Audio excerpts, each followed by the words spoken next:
In the realm of God, there is a ranking system. Because the realm of God is a kingdom.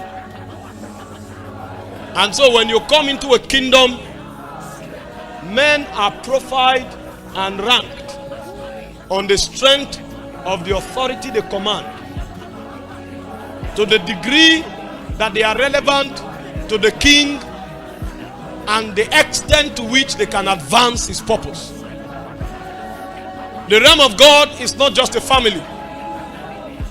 If it were a family, you would have enjoyed privileges on the strength of your birth system.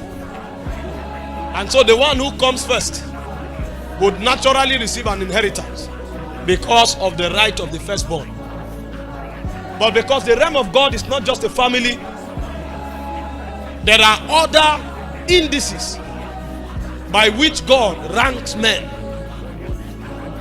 Because there is a purpose in view, there's an agenda in view, and there is a will that must be advanced. Because every king is interested in territory, and every king is in the business of dominion. I've shared many times, and I would highlight again before I go forward, that God is not just a father.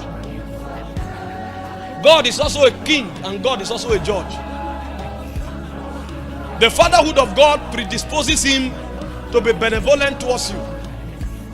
And that's why you don't need so much to receive from God. All you need to do to receive from God is just to believe and to declare.